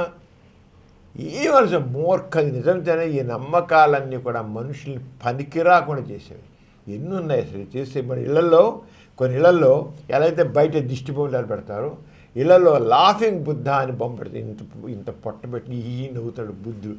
లాఫింగ్ బుద్ధ అని ఒక బొమ్మ పెట్టుకుంటారు కొందరు. ఆ లాఫింగ్ బుద్ధ నడితే ఆ ఇంట్లో అన్ని శుభాలు కలుగుతాయట. లాఫింగ్ బుద్ధ బొమ్మ పెడతాడు, పొట్ట ఉంటే బుద్ధుడు లాఫింగ్ బుద్ధ అట. అవి అన్ని శుభాలు వస్తాయట. బొమ్మ పెట్టుకునే శుభాలు చేసి ఇంకేముంది మనిషికి? ప్రతివాడు పెట్టేసుకుంటాడు నిజంగా అయిపోయినట్లయితే. శుభాలు కలగాలంటే మన కృషి వల్ల జరగాల్సింది తప్ప బొమ్మల వల్ల కాదు. అలాగే కొంతమంది లక్ష్మీదేవి పట్టుకుంటారు. లక్ష్మీదేవి ఆ పక్కన ఏనుగు బొమ్మ పెట్టుకుంటారు. ఏనుగు బొమ్మ లక్ష్మీదేవి బొమ్మ. ఆ ఏనుగు బొమ్మ లక్ష్మీదేవి ఇంటి నిండా సంపదేనట. సంపదే సంపద, సంపదే సంపద అట. లక్ష్మీదేవి కుట ఒకది, ఏనుగు బొమ్మ పక్కనే లక్ష్మీదేవి బొమ్మ, లేదా లక్ష్మీదేవి పటం పక్కన ఏనుగు బొమ్మ. అంత లాభాలు అయిపోతాయట. అంత మాత్రం వచ్చి ఇప్పుడు ఎంతమంది ఇళ్లలో గుడిసెల్లో ఉంటారు, రేకుడు షెడ్లో ఉంటారు, లేదా చిన్న పెంకుటిట్లో ఉంటారు, చిన్న బసారాలో ఉంటారు. వాళ్ళు పెట్టుకుంటారు లక్ష్మీ. వాళ్ళ బతుకులు అలాగే తెల్లాడుతూ ఉంటాయి. మరి లక్ష్మీదేవి బొమ్మను ఏనుగు బొమ్మ పెట్టుకుంటే వాళ్ళందరూ బతుకులు బాగుపడిపోవాలి కదా. ఏమవుతున్నాయా? ఎవరైనా బతుకులు బాగుపడాలంటే వాళ్ళ కృషి వల్ల జరిగింది, తక్కిన వాళ్ళ తోడ్పాటు వల్ల జరిగింది. అంతే తప్ప బొమ్మల వల్ల కాదు. అలాగే ఇంట్లో దేవుడి బొమ్మలు, పూజలు. ఆ పూజలు చేస్తే దేవుడి గుడి, ప్రతి ఇంట్లో ఒక దేవుడి గుడి, చిన్న దేవుడి గది పెట్టుకుంటారు. పూజ చేయడం అంత మాత్రం జరిగిపోతుందా? ఏం జరగదు. సెంటిమెంటల్ ఫూల్స్ వీళ్ళందరూ. ఖచ్చితంగా చెప్తున్నాను నేను. ఎక్కడో ఏ శక్తి లేదు. వీళ్ళు బాగుపడ్డారంటే వీళ్ళ శక్తి వల్లనే, వీళ్ళ కృషి వల్లనే, పక్క వాళ్ళ తోడ్పాటు వల్లనే. వీళ్ళు మంచితనం, పక్క వాళ్ళు మంచితనం. వీళ్ళు చెడ్డ బుద్ధులుంటే పక్క వాళ్ళు కూడా చెడ్డగానే వ్యవహరిస్తారు. వీళ్ళు చెడ్డ బుద్ధి పెట్టుకుని వీళ్ళకి ఏం చేయలేరు. ఇప్పుడు ఇంకోటి చూసి ఏడుస్తుంటారు. అలాగే వాళ్ళు కూడా వీళ్ళు చూసి ఇంకోటి చేయరు, సహకారం ఎవరు. సమాజంలో ఎవరైనా పైకి రావాలంటే ఆ వ్యక్తులు మంచితనం ఉండాలి. వాళ్ళు రెండు వారు సహాయం చేసే బుద్ధి ఉన్నారు, అప్పుడు ఇంకోటి సహాయం చేస్తారు. వీడు సహాయం చేసే బుద్ధి లేకపోతే, వీడు పిసినారే ఉంటే ఇంకోటి ఎవరు చేయడు వాడికి.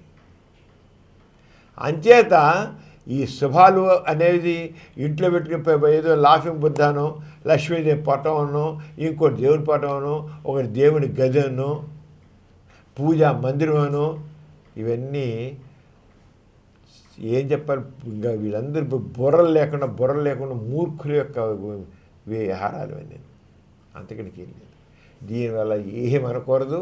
కేవలం వాళ్ళ కృషి వల్లనే, ఎదుటి వాళ్ళ సహకారం వల్లనే, వాళ్ళ ప్లానింగ్ వల్లనే, వాళ్ళ సరైన ప్లానింగ్ వల్ల వాళ్ళు చేసే దానిలో వాళ్ళు ఏమైనా సంపాదించినా, లాభం పొందినా వాళ్ళ కృషి వల్ల వస్తుంది. కానీ ఇంకొక కానే కాదు, బొమ్మల వల్ల కాదు. ఈ బొమ్మల్నే నమ్ముడు కూర్చుంటే వాళ్ళు ఫూల్సే కూర్చుంటారు. డాక్టర్ గారు, నో క్యాస్ట్ నో రిలిజియన్ కోసం ఏం చర్యలు తీసుకున్నారు అని ప్రభుత్వాన్ని తెలంగాణ హైకోర్టు ఆదేశించింది కదా, ఈ విషయంపై మీ కామెంట్ ఏమిటి? నిజమేనమ్మా, హైకోర్టు విషయంలో చాలా చక్కని నిర్ణయం చేసిన తెలంగాణ హైకోర్టు మన 6వ తారీఖున ఒక విషయం మీద వాళ్ళ అభిప్రాయం వెల్లడిస్తూ, ఆ హైకోర్టులో డివి రామకృష్ణారావు గారు, కృపావరం గారు ఇద్దరు కలిసి 2017లోనే ఒక పిల్ చేశారు, ప్రజా ప్రయోజనాల వ్యాజ్యం వేశారు. ఏంటంటే కులం మతం లేని వాళ్ళు ఉన్నారు. కులం మతం లేని వాళ్ళని మరి స్కూల్లో కానీ లేదా ఇంకా ఇతర విషయాలు జన్మనాలు కానీ క్యాస్ట్ రాయమంటున్నారు. మీ కులం ఏంటి, మతం ఏంటి? వాళ్ళు మా కులం లేదు మతం లేదన్నా, నో, మీరు రాయాల్సిందే, ఇది రికార్డులో ఉంది, రాయాల్సిందే. స్కూల్లో అడ్మిట్ అవుతున్నారు, అడ్మిట్ అయితే కులం మతం ఎందుకు రాయాలి? మాకు లేదు, లేనే ఎక్కడికి రాస్తాం? కులం మతం లేదు, లేనే ఎక్కడ రాస్తాం? ఆ విషయంలో ఒక స్కూల్లో వాళ్ళ పిల్లల్ని అడ్మిట్ చేయడానికి వెళ్ళినప్పుడు కులం మతం రాస్తే లేకపోతే అడ్మిషన్ ఇవ్వమన్నారు. అప్పుడు హైకోర్టుకి వెళ్ళారు. హైకోర్టుకి వెళితే అప్పుడు హైకోర్టు దాని గురించి అలా చేస్తూ ఉంది కదా, లాగుతూ ఉంది అంతాను. చివరికి ఇటీవల కాలంలోనే తీర్పిచ్చారు. ఏంటంటే హైకోర్టు దాంట్లో ఇలాగ కులం మతం లేదన్న వాళ్ళకు కూడా ఒక కాలం ఉండాలి. ఒక కాలం అంటే నో రిలీజన్ నో క్యాస్ట్ అని ఇక్కడ కాలం ఒకటి ఉండాలి, లేదా అదర్స్ అని కాలం ఉండాలి. Caste, religion, others. మరి వాళ్ళు లేనప్పుడు ఎక్కడి నుంచి రాస్తారు? అంచేత ప్రభుత్వ రికార్డుల్లో, స్కూల్ రికార్డులో అన్నిటిలో కూడా ఎవరైతే కులం మతం లేదంటున్నారో వాళ్ళకి రాయడానికి. ఇప్పుడు ఇంతకు ఏమన్నారు? ఆ కాలం లేదు, రాయాల్సిందే. మీరు ఏం రాస్తారు రాయిపోతే మీకు నో అడ్మిషన్, నో నథింగ్. అలాగే చనిపోయినప్పుడు కానీ పుట్టినప్పుడు కానీ మీరు రాయాల్సిందే. పుట్టుకతోనే కులం, పుట్టుకతోనే మతం. పుట్టుకతోనే కులం రాయాలన్నారు, పుట్టుకతోనే మతం. చనిపోయినప్పుడు ఏ కులం వాడు చచ్చిపోయాడు, ఏ మతం వాడు చచ్చిపోయాడు రాయాలి. లేని ఒకటి రాశాడు. అప్పుడు ఆల్రెడీ చేసింది ప్రభుత్వానికి వాళ్ళు తెలియజేశారు. మీరు ఇప్పుడు ఎందుకంటే హైకోర్టు తన అభిప్రాయం వెల్లడించగలదు, ఇలా చేయాలని చెప్పగలదు, కానీ దాన్ని అమలుపరచడానికి ఒక శాసనం చేయాల్సిన బాధ్యత అటు పార్లమెంట్ కానీ అసెంబ్లీ కానీ ఉంది. పార్లమెంట్లో కులం మతం రాయనవసరం లేదు, ఎవరి అభిప్రాయం వాళ్ళదే, రాయకుండా ఉండొచ్చు అనేది పార్లమెంట్ బిల్ పాస్ చేయాలి. ఇంతవరకు లేదు, ఊరికే వదిలేస్తారు అంతరంగా. కానీ స్పష్టంగా కులం మతం లేని వాళ్ళు రాయనవసరం లేదు, ఎవరైతే రాయాలి వాళ్ళు రాయండి, లేదు వదిలేయండి అని అన్నారు. అంటే మొన్న కూడా ఇలా జరిగింది. అప్పుడు దీంట్లో తెలంగాణ హైకోర్టు ఏం చేశారంటే జడ్జిస్ వాళ్ళు ఏం చేశారు, justice Alok Aradhe and justice Anil Kumar అని వాళ్ళిద్దరు ఏం చేశారంటే, నిజమే మీరు చెప్పింది కరెక్టేను, మేము మనం చెప్పాము రాయన మన మీద ఒక ఆవిడ కూడా ఒక జడ్జి హైకోర్టు దాంట్లో కూడా రామకృష్ణ దాంట్లో వాళ్ళ పిల్లల విషయం వచ్చేకల్లా రాయనవలసిన తీర్పిచ్చిన రాయవలసిన వాళ్ళు లేనప్పుడు రాయనవలసిన లేదని వచ్చారు. కానీ ప్రభుత్వం దాన్ని ఒక చట్టంగా చేయాలి. హైకోర్టు చెప్తే సరిపోదు, ప్రభుత్వం చట్టంగా దాన్ని చేయాలి. చట్టం చేయకపోతే అది ప్రభుత్వ సంబంధించిన రికార్డులన్నీ అలాగే ఉంటాయి. అంతెందుకు చేయనని వెంటనే చేశారంటే ఇదివరకే ఆల్రెడీ ఇలాంటి తీర్పు ఇవ్వడం జరిగింది. తెలంగాణ రాష్ట్ర ప్రభుత్వం ఇంతవరకు దాన్ని చెల్లించుకోలేదు. ఇప్పటికైనా చెబుతాం, 3 వారాలు గడువిస్తున్నాం. ఈ 3 వారాల్లో మీరు ఈ విషయంలో ఏం చెప్తారు? తప్పనిసరిగా రాయాలంటారా, చట్టం చేస్తాంటారా, చేయనంటారా అని మన 6వ తారీఖున వాళ్ళ హైకోర్టులో ఆ పిల్ మీద మీకు 3 వారాలు గడువిస్తాం, మీ అభిప్రాయం చెప్పాలి. మీరు చట్టం చేస్తా అంటారా, నో రిలీజన్ నో క్యాస్ట్ కాలం పెడతాం చేస్తా అంటారా, చేయనంటారా? మరి మేము చెబుతున్నాం అవసరం లేదు, నో క్యాస్ట్ నో రిలీజన్ లేని వాడికి, మాకు కులం లేని వాడికి, మతం లేని వాడికి అదర్స్ అనే కాలం పెట్టండి, దాన్ని రాస్తారు. అంతేకాని మీరు ఇబ్బంది పెట్టండి లేదు. లేకపోతే స్కూల్స్లో దాంట్లో చాలా ఇబ్బంది పడుతున్నారు. కొన్ని చోట్ల చూసి వదిలేస్తున్నారు. అక్కడున్న ఆ స్కూల్లో వాళ్ళు ఇంక దాన్ని వదిలేస్తారు, ఇంకేం చేయరాబోయింది వదిలేస్తారు కదా. ఈ విషయంలో చెప్పారు మరి మన తెలంగాణ ప్రభుత్వం ఏం చేస్తుందో చూడాలి. అలాగే సుప్రీంకోర్టులో కూడా సుప్రీంకోర్టు మన ఇచ్చింది, ప్రభుత్వ పరంగా ముఖ్యంగా సుప్రీంకోర్టులో దావాలు వేసేవాడు కానీ, కేసుల విషయం కానీ, కేసులు బుక్ చేసేవాడు కానీ మామూలుగా అయితే ఫలానా కులస్తుడు, ఫలానా మతస్థుడు అని రాస్తారు. మీరు రాయవద్దు అని రాసింది సుప్రీంకోర్టు. ప్రభుత్వం ఎలా సరే మాకు మీ సుప్రీంకోర్టులో రాసే దాంట్లో కులం మతం రాయవద్దు, అసలు వద్దన్న వాళ్ళ కోసం కదా, అసలు రాయనే వద్దని చెప్పారు సుప్రీంకోర్టు. అయితే సుప్రీంకోర్టు చెప్పి మన అది కూడా మన తీర్పు వచ్చింది. మీరు ఎవరి చేత ఆ సుప్రీంకోర్టులో రాసిన అడ్వకేట్స్ కానీ అక్కడున్న అధికారులు కానీ ఎవ్వరు కూడా అసలు ఎవరు కులం మతం ఇది వాటి ఎందుకు కావాలి కులం మతం దేనికోసం? వాళ్ళకి ఏదో అవసరం కేసులు ఉన్నాయి, కేసుల కోసం ఇది వ్యాజ్యం వేశారు, దానికోసం చెడు కులం మొత్తం ప్రస్తావన అవసరం ఏంటి? ఇదే కూడా ఈ వారం రోజుల్లోనే జరిగిందన్నమాట. వారం రోజుల్లోనే సుప్రీంకోర్టు చెప్పింది ఎవరు రాయవద్దు. సుప్రీంకోర్టు సంబంధించిన ఏ దాంట్లో కూడా కులం మతం ప్రస్తావన వద్దు, రావసరం లేదు, రాయనవసరం లేదు, మా రికార్డులకు అవసరం లేదు. తన మట్టుకు తను సుప్రీంకోర్టు చెప్పింది. అయితే ప్రభుత్వ పరంగా మాత్రం ఇలా కావాలి, నో రిలీజియన్ నో క్యాస్ట్ అని వాళ్ళకి వేరే అదర్స్ అని కాలం కానీ లేకపోతే అసలు కాలం ఎత్తేయండి. అసలు మీరు ఏమన్నారండి తెలంగాణకి పోవడం ఏమన్నా అంటే అసలు కాలం ఎత్తేయండి. అసలు ఎందుకడా దేనికోసం కాలం? మీకు ఎప్పుడైనా ఏదైనా కాస్ట్ రిజర్వేషన్స్ కావాలంటే అప్పుడు ఆ కాలం సెపరేట్ స్పెషల్ కాలం పెట్టండి. స్పెషల్ కాలం కులానికి సంబంధించిన స్పెషల్ కాలం పెట్టి అవసరమైన రాస్తారు. దేని వాళ్ళకి ఎందుకు అసలు కులం మొత్తం సెక్యులర్ స్టేట్లో కులం మతానికి సంబంధించిన కాలమ్స్ ఎందుకోసము అవసరం లేదు సార్. ఫారమ్స్లో అట్లా ఎత్తేయండి.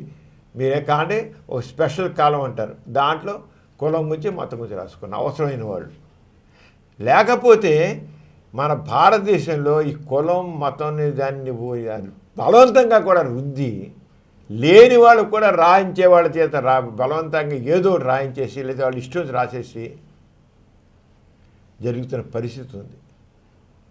అంచేత ఈ విషయం నిజంగా మనం నాస్తిక కేంద్ర చాలా గట్టిగా చెబుతాం. చాలా కంచి మన జనాభా విషయంలో కూడా మన నాస్తిక కేంద్ర జనాభా సేకరణలో ఈ కులం మతం అనేది సేకరించే అవసరం లేని వాళ్ళ గురించి మనం చేయాలి, కాలం పెట్టాలని గట్టిగా డిమాండ్ చేస్తాం మనం. అయితే ప్రభుత్వం దాని నుంచి ఇంతవరకు కదలలేదు. మనకి ఒకటే రాష్ట్రపతి భవన్ నుంచి మాత్రం ఒక వచ్చింది. దీన్ని మేము హోమ్ డిపార్ట్మెంట్ పంపించాము. వాళ్ళు దీని నుంచి మీతో కాంట్రాక్ట్లకు వస్తారు చెప్తారు. మాత్రం ఈ జనాభా లెక్క విషయంలో మాత్రం పంపించిన దానికి ప్రెసిడెంట్ ఆఫ్ ఇండియా దగ్గర నుంచి ఒక లెటర్ వచ్చింది. దీన్ని మేము హోమ్ డిపార్ట్మెంట్ పంపించాము. హోమ్ డిపార్ట్మెంట్ వాళ్ళు మీకు దీని గురించి కాంట్రాక్ట్ చేస్తారని వచ్చింది. అలా ఉంది ఇంతవరకు. కానీ ఎందుకోసం ఏమైనా సపరేట్గా ఏమైనా ఎస్సీలు ఎస్టీలు వాళ్ళకి ఏమైనా రిజర్వేషన్స్ కావాలని కూడా రాసుకుంటారు. తక్కిన వాళ్ళు ఎందుకు ఇబ్బంది చేయాలి? అంతే స్పెషల్ కాలం పెట్టండి. ఆ స్పెషల్ కాలం అంటే మీకు కులం గురించి రాసుకోవాలంటే రాసుకోండి. తక్కిన వాళ్ళ కులాలు మీకెందుకు? ఓటర్ లిస్టులోకి కులం దేనికి? ఓటేయాలనుకున్నప్పుడు ఓటర్ లిస్టులో కూడా కులం దేనికోసం? పక్కన కులాన్ని ఫలానా పేరు, పక్కన పలానా కులం పలానా మతం అని కావాలా? ఒక పక్క మనం సెక్యులర్ దేశం ఉన్నాం, నాన్ రిలీజియస్కి ఉండాలని చెబుతాం. కొన్ని ప్రపంచంలో ఎన్నో దేశాల్లో 80%, 70%, 80% నాన్ రిలీజియస్ పీపుల్స్ ఉన్నారు. నాన్ రిలీజియస్, మా కులం లేదు, మొత్తం అక్కడ కులాలు ఉండవు. నాన్ రిలీజియస్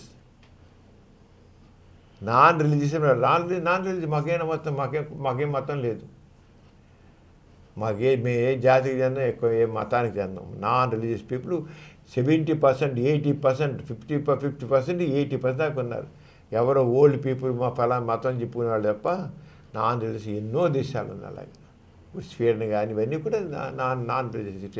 స్విట్జర్లాండ్లో కానీ అన్ని చోట కూడా మరి వాళ్ళందరూ కూడా నాన్ రిలీజియస్ ఎక్కువ ఉన్నారు. జర్మనీ చూస్తున్నా, ఇంకో జపాన్ చూస్తున్నా నాన్ రిలీజియస్ అంటారు. మాకు మాత్రం లేదు, వాళ్ళు సెక్యులరిస్ట్ అని చెప్పుకున్నారు. ఎథిస్ట్ అని చెప్పుకోపోయినా మాకు మతం లేదు, మాకు మతం లేదు. దేవుడు ఉన్నాడు లేడు అనవసరం, అది మాకు మతం లేదు. ఒక రంగా నిదానంగా మానవులంతా ఒక్కటే అనే భావం వస్తుంది. అంచేత బలవంతంగా లేని దాన్ని రాయించి అడ్మిషన్లు చేయించేయండి ఈ రకమైన వ్యవస్థ ఉందే చాలా తప్పు. అంచేత ఈ తెలంగాణ హైకోర్టు మన ఇచ్చిన దీనికి మరి తెలంగాణ ప్రభుత్వం ఎలా స్పందిస్తుందో చూడాలి. కానీ కోరేది ఏంటంటే నాస్తికం తరపున మీరు తప్పకుండా హైకోర్టు చెప్పిన కనుక ఈ కాలం అవసరం లేదు, రాయని అవసరం లేదు, కులం మొత్తం రాయని అవసరం లేదు అని పెట్టి, అంతేగాని అదర్స్ లేకపోతే అదర్స్ అని పెట్టండి, లేకపోతే రాయని అవసరం లేదు చెప్పేసి అవసరమైతే ఇప్పుడు if at all necessary mention well caste, if necessary అంతే, అవసరమైతేనే. ఎందుకుండాలి మనుషులందరూ మానవులంతా పక్క అంటున్నాం, భారతీయులంతా ఒకటే అంటున్నాం, మళ్ళీ అక్కడ క్రిస్టియన్స్, ముస్లిమ్స్, హిందువులు, ఎందుకు ఇది డిఫరెన్షియేషన్? మా భారతీయులంతా ఒకటే అని అన్నాం, మళ్ళీ ఇక మతాల వారీగా మనుషులు విడగొట్టడం, మళ్ళీ అహంకారం అధిక మతస్థులం మేము చెప్పి అహంకారం చూపించడం, అక్కడ మనుషుల మధ్య ద్వేషాలని రెచ్చగొట్టడం, ఇప్పటికే దేవుని పేట గొడవలు, మతాల పేట గొడవలు. అంచేత అందరు మానవులంతా ఒక్కటని రావాలి. అంచేత ఇప్పుడు తెలంగాణ కానీ అక్కడ తెలంగాణ హైకోర్టు కానీ అక్కడ సుప్రీంకోర్టు కానీ ఒక మంచి డైరెక్షన్లో ఉంది. ప్రభుత్వాలు కూడా ఆరోగ్యంగా స్పందించాలని కోరుకుందాం. డాక్టర్ గారు, నాస్తికోద్యమ నిర్మాత తత్వవేత్త శ్రీ గోరా గారు ఆంగ్లంలో రచించిన పాజిటివ్ ఎథియిజం తెలుగు అనువాద పుస్తకం నాస్తిక కేంద్రంలో ఆవిష్కరించారు కదా, ఆ వివరాలను తెలియజేస్తారా? ప్రమీల, గోరా గారు 1972లోనే పాజిటివ్ ఎథియిజం అనే పుస్తకం ఒక నాస్తికత్వం సంబంధించిన ఒక ఫిలాసఫీ గ్రంథం రాశారు. నాస్తికత్వం ఒక నిర్మాణాత్మకమైన జీవిత విధానం, ఆస్తికత్వం కూడా ఒక జీవిత విధానమే. ఇంతవరకు ఆస్తికత్వం జీవిత విధానాలు, ఆచారాలు, సాంప్రదాయాలు అని అన్ని రకాలుగా పుట్టింది చనిపోయే వరకు వాళ్ళని నియమబద్ధం చేసేస్తూ ఆస్తిక జీవిత విధానం కూడా ఉంది. అయితే మనిషిని వాళ్ళలో ఒక బానిస ప్రవృత్తిని పెట్టి మనిషిని ఎందుకు పని చేయకుండా తయారు చేస్తున్నారు. అలాగే నాస్తికత్వం అనేది వ్యక్తి స్వేచ్ఛకు సంబంధించింది. ఏ రకమైన ఒక బానిస ప్రవృత్తి లేకుండా వ్యక్తి స్వేచ్ఛకి, కర్తృశక్తికి విలువనిస్తూ ఆ రంగా గోరా గారు పాజిటివ్ అన్నిట్లో వ్యక్తి స్వేచ్ఛ, man is supreme, no slave mind.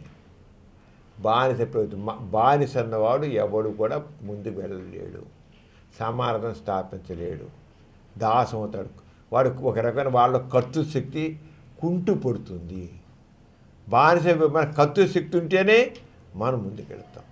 అంచేత వాస్తవికత, సంఘ దృష్టి, వ్యక్తిత్వం అనే మూల సూత్రాల మీద గోరా గారు నా పాజిటివ్ ఇచ్చింది. దేవుడు లేదు అన్నంత సరిపోలే, దేవుడు లేనప్పుడు దైవ కేంద్రమైన ఆస్తికత్వాన్ని కాదన్నప్పుడు మానవ కేంద్ర నాస్తికత్వం ఎలా ఉంటుంది అన్ని రంగాల్లో ఎలా ఉంటుంది, దానికి పాజిటివ్ ఎథియిజం అని రాశారు 1972లో. అది ప్రపంచవ్యాప్తంగా ఎందరినో ఆకట్టుకుని ఇన్ని సంవత్సరాలు ప్రపంచంలో ఎంతమందో దాని గురించి వ్యాఖ్యానాలు రాశారు పుస్తకం మీద. మంచిదిగా అందరు చాలామంది రాశారు. ప్రపంచవ్యాప్తంగా దాదాపు ఎన్నో భాషల్లో పాజిటివిజం పుస్తకం అనువాదం అయింది. అలాగే మన భారతదేశంలో కూడా హిందీలోను, తమిళ్లోను, ఇంకా మనకి కర్ణాటక, మలయాళంలోను అన్ని భాషల్లో కూడా పాజిటివిజం ఆ పుస్తకాన్ని అనువాదం చేయలేక చాలా దాని గురించి రాశారు. తెలుగులో ఆ పుస్తకాన్ని, తెలుగులో కూడా వచ్చాయి పుస్తకం దీనికి సంబంధించి, కానీ సెంటెన్స్ బై సెంటెన్స్ ఆ పుస్తకాన్ని అనువాదం చేయడం జరిగింది. పాజిటివిజం పూర్తిగా ఈ పాజిటివ్ పుస్తకాన్ని చేసి మన ఈ గోరా గారు రాసిన పాజిటివిజం పుస్తకం గోరా గారిది. ఈ పాజిటివిజం పుస్తకంలో దీంట్లో చేసామంటే ఆస్తికత్వం, నాస్తికత్వం ఈ రెండింటికి తేడా ఏంటి చాలా క్లియర్గా చెప్పారు గోరా గారు. ఆస్తికత్వం సిద్ధాంతం అదేంటి, ఆ ఏ రకంగా దాని జీవితం నాస్తికత. అలాగే నాస్తిక తత్వశాస్త్రం ఎలా ఉంటుంది, philosophy of atheism, positive atheism. అలాగే నాస్తికత్వంలో ఎథిక్స్, నాస్తిక నీతి. నాస్తిక నీతి అంటే ఏమిటి? అలాగే నాస్తిక రాజకీయాలు, నాస్తిక ఆర్థిక సిద్ధాంతం. ఇప్పుడు ఎన్నో రకాలుగా ఆర్థిక సిద్ధాంతాలు ఉన్నాయి. ఇప్పుడు మార్క్సిజం ఉన్నాయి, గాంధీజం ఉన్నాయి, అలా రకరకాల సోషలిజం, రకరకాల ఆర్థిక సిద్ధాంతాలు. నాస్తిక ఆర్థిక సిద్ధాంతం ఏంటి? నాస్తిక సాంకేతికత, టెక్నాలజీ, ఎథిస్టిక్ అవుట్లుక్తో టెక్నాలజీ ఎలా ఉంటుంది? నాస్తిక సౌందర్యం, ఎస్థెటిక్స్, ఆ నాస్తిక సౌందర్యం ఏంటి? నాస్తిక జీవన విధానం ఎలా ఉంటుంది అని ఈ రంగా ఇవన్నీ కూడా రకరకాలుగా దీంట్లో వివరించి డీటెయిల్గా స్పష్టమైనగా నాస్తికతకు సంబంధించినవి కూడాను ఈ తెలుగులో మన తెలుగు పాఠకుల కోసం దాదాపు సెంటెన్స్ బై సెంటెన్స్ ఇలా వచ్చింది. ఈ పుస్తకమేమో వాసవ్య బుక్ హౌస్, ఇది మన రిలీజ్ అయింది. మన పుస్తకం ఈ వాసవ్య బుక్ హౌస్ ప్రకటించింది. ఈ పుస్తకాన్ని ఈ పుస్తకం వేళ ఒక 100 రూపీస్ ఉంది. ఈ జేపీ పబ్లికేషన్స్ వాళ్ళు పబ్లిష్ చేశారు. వాసవ్య బుక్ హౌస్ ఏమో published by Vasavya book house, JP publications Eluru road Vijayawada 2 వాళ్ళ ద్వారా ఇది పబ్లిష్ చేశారు. ఈ పుస్తకం కావాలని వాళ్ళు జేపీ పబ్లికేషన్స్ అయితే Vasavya book house Benz Circle Vijayawada అక్కడైనా పుస్తకం తీసుకోవచ్చు. ఇది మాత్రం ప్రతి ఒక్కరు చదవకూడదు. ఇది పాజిటివ్ పుస్తకం ప్రతి ఒక్కరు చదవాలి. ఇది చాలా చాలా స్పష్టంగా నాస్తికత గురించి తెలుసుకోవడానికి ఎంతో చక్కగా తోడ్పడుతుంది. ఇప్పుడు ఈ రోజుల్లో ఇప్పుడు రాబోయే యుగం నాస్తికత్వం అండి, డౌట్ లేదు. అలాగే ఆ వైపు మన ఆలోచన అందరిది కూడా ఉంటుంది. రాబోయే యుగం నాస్తికత్వంలో అది వస్తే తప్ప అసలు ఈ సమాజం ముందుకు వెళ్ళదు అసలు. అంచేత అప్పుడే సమాజం వస్తుంది, అందరూ హాయిగా ఉంటారు, మానవత్వం వికసిస్తుంది. అంచేత ఆ విషయంలో చక్కని అవగాహన కలిగించడం కోసం ఈ పాజిటివిజం నిర్మాణాత్మక నాస్తికత్వం ఏంటో, నాస్తికత్వం ఉన్నతమైన జీవన విధానం అని జీవన రాయడం అయింది. అది ఏమిటి ఉన్నతమైన జీవనం? అన్ని రంగాల్లో నాస్తికత్వం ఏ రకంగా చూపుతుంది. అందరూ ఈ పుస్తకాన్ని చదవాల్సి కోరుతున్నాను. ఈ పుస్తకాన్ని మన కలెక్టర్ గారు, ఎన్టీఆర్ జిల్లా కలెక్టర్ గారు ఢిల్లీరావు గారు ఐఏఎస్ ఆయన ఆవిష్కరించారు తెలుగు పుస్తకాన్ని. అందరిని చక్కగా ఆకట్టుకుంది. ఇది కొత్తగా వచ్చే మార్కెట్లోకి వచ్చే పుస్తకం కనుక అందరూ చదవాలని కోరుతున్నారు. డాక్టర్ గారు, ఈ నెల 28వ తేదీన సైన్స్ డే సందర్భంగా గోరా సైన్స్ సెంటర్ ఏర్పాటు చేస్తున్న కార్యక్రమ వివరాలను తెలియజేస్తారా? ప్రమీల, గోరా సైన్స్ సెంటర్ గత 60 సంవత్సరాలుగా అనేక కార్యక్రమాలు శాస్త్ర విజ్ఞానాన్ని శాస్త్రపదంగా పెంచడానికి కృషి చేస్తూ వస్తుంది. ప్రతి ప్రజల్లో శాస్త్ర విజ్ఞానాన్ని శాస్త్ర దృక్పథాన్ని ప్రవేశపెట్టడానికి చేస్తాను. ప్రతి సంవత్సరం సైన్స్ ఎగ్జిబిషన్ ఏర్పడింది. ఇన్ని సంవత్సరాలుగా 6 దశాబ్దాలుగా సైన్స్ ఎగ్జిబిషన్ చేయడం జరుగుతుంది. అలాగే స్కూల్ విద్యార్థులకి, కాలేజ్ విద్యార్థులకి ఎస్ఏ కాంపిటీషన్స్ పెట్టడం సైన్స్ గురించి, వాళ్ళ శాస్త్ర విజ్ఞానం శాస్త్ర. అలాగే ఈ సంవత్సరం కూడా గోరా సైన్స్ సెంటర్ ఆరంగైన విద్యార్థులకి, అన్ని హై స్కూల్ విద్యార్థులకి, కాలేజ్ విద్యార్థులకి తెలుగు ఇంగ్లీష్లో ఎస్ఏ కాంపిటీషన్ పెట్టడం జరుగుతుంది అన్నమాట. అలాగే ఆ రోజున మరి ఈ సంవత్సరం ఇక మన భారత ప్రభుత్వం ఒక థీమ్ ఇచ్చింది, ఇండిజియస్ టెక్నాలజీస్ ఫర్ వికసిత భారత్. అంటే భారతదేశ పురోగతికి సాంకేతిక విజ్ఞానం, సాంకేతిక ప్రగతి. మన భారతదేశం సాంకేతిక ప్రగతి, భారతదేశంలో జరుగుతున్న సాంకేతిక పరిజ్ఞానం ఏ రంగా భారత అభివృద్ధికి తోడ్పడుతుంది అనేసి. భారతదేశంలో సాంకేతిక మరి ముందుకు బాగా పురోగమిస్తుంది భారతదేశం కూడా సాంకేతిక రంగంలో. అంచేత ఆ విషయం మీద కూడా మనం ఒక సెమినార్ లాగా ఏర్పాటు చేస్తున్నాం మనం నాస్తిక కేంద్రంలో. భారతీయ సైన్స్ డే సందర్భంలో ఆ కార్యక్రమం ఇవన్నీ కూడా మనం నెక్స్ట్ ఎపిసోడ్లో చెప్పుకున్నాం. అందరూ కూడా ఈ కార్యక్రమాల్లో పాల్గొనాలని కోరుతున్నాను. ఇప్పుడు మనం చాలా విషయాలు తెలుసుకున్నాం. ఇప్పుడు మనం సమరం మల్టీ ఛానల్ నెట్వర్క్ ద్వారా మనకి సమరం ఛానల్స్ అంటాం. సమరం ఛానల్స్లో మనకి 20 యూట్యూబ్ ఛానల్స్ ఉన్నాయి. సమరం ఛానల్స్లో 20 యూట్యూబ్ ఛానల్స్ ఉన్నాయి. దాంట్లో తెలుగులో ఉన్నాయి, హిందీలో ఉన్నాయి, ఇంగ్లీష్లో ఉన్నాయి. మొత్తం 20 ఛానల్స్ ఉన్నాయి. 152 దేశాల్లో వీటి చూస్తున్నాయి. ఇప్పటివరకు మనకి ఈ 5 సంవత్సరాల్లో 20 కోట్ల వ్యూస్ వచ్చాయి. 20 కోట్లు చాలా అందరిని ఆకట్టుకునే కార్యక్రమాలు ఇందులో ఉంటున్నాయి. మరి ఇప్పుడు దీంట్లో మనం చేసే ముఖ్యంగా ఇంగ్లీషు, హిందీలో కూడా కార్యక్రమాలు ఉన్నాయి. ఇలా పాజిటివిజం, ఇంగ్లీష్లో పాజిటివిజం కార్యక్రమాలు ఉన్నాయి. అలాగే హిందీలో కూడా ఉన్నాయి. ఇవి కూడా అంటే మన నేషనల్ లెవెల్లో హిందీ, మన నేషనల్ లాంగ్వేజ్ కానీ హిందీ పెడుతున్నాం. అలాగే ఇంటర్నేషనల్ లెవెల్లో ఇంగ్లీష్ ఉంటుంది. తెలుగులో అట్లా పాజిటివిజం కార్యక్రమం, ఎథిజం గురించి అవగాహన కలిగించడం కోసం, ముఖ్యంగా గోరా గారు ప్రతిపాదించిన పాజిటివ్ ఎథిజం అని అందరికీ అవగాహన కలిగించడం కోసం అని చేస్తాం. అనేక విషయాలు దీంట్లో చెప్పడం జరుగుతుంది. అంచేత అందరూ కూడా మరి గోరా సంబంధించిన ఈ పాజిటివిజం సంబంధించిన విషయాలు తెలుసుకోవడానికి ఇండివిజువల్గానే ఒక ఏ ఛానల్ కానీ పాజిటివిజం ఇంగ్లీష్ ఛానల్ కానీ, పాజిటివిజం హిందీ ఛానల్ కానీ ఆర్గనైజ్ చేసుకుని తెలుగు ఎట్లా పాజిటివ్ తెలుగులో కూడా ఉంది. వాటిని సబ్స్క్రైబ్ చేస్తాను. అసలు యాక్చువల్గా సమరం ఛానల్స్ అని ఒక యాప్ ఉంది. గూగుల్ ప్లే స్టోర్లోకి వెళ్ళి మరి సమరం ఛానల్స్ అని సెర్చ్ చేస్తే మన మొత్తం 20 ఛానల్స్ ఎవరికి ఏది కావాలంటే చూసుకోవచ్చు. అన్ని రకాలుగా అన్ని రంగాలకు సంబంధించినవి, యూత్ సంబంధించింది, మహిళలకు సంబంధించింది, చిన్నపిల్లలకు సంబంధించింది, అన్ని రకాలుగా ప్రతి వాళ్ళకి సంబంధించిన విషయాలు దీంట్లో ఉన్నాయి. అన్నింటిలో కూడా సామాజిక చైతన్యం కలిగించడానికి, విజ్ఞానాన్ని పెంచడానికి, శాస్త్ర విజ్ఞానాన్ని శాస్త్ర పెంచడానికి కార్యక్రమాలు నిర్దేశం జరుగుతుంది. అంటే అందరూ కూడా మరి సమరం ఛానల్స్ అనే యాప్ డౌన్లోడ్ చేసుకుని గూగుల్ ప్లే స్టోర్లో చేసుకుని మొత్తం ఎవరికి ఏది కావాలో చూసుకోవచ్చు. అన్నీ కూడా చూసి ఇంకా చాలా బాగుంటుంది.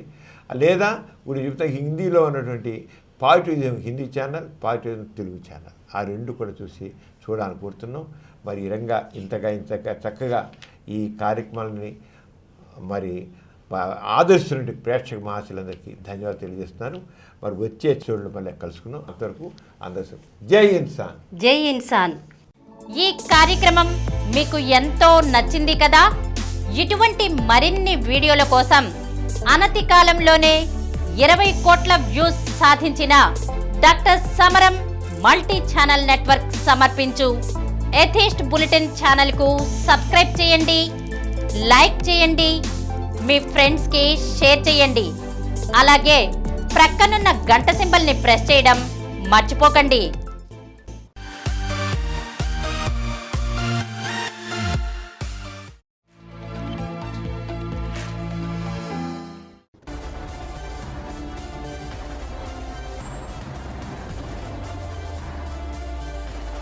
Please download Samaram multi-channel app and watch your favorite channels from your mobile.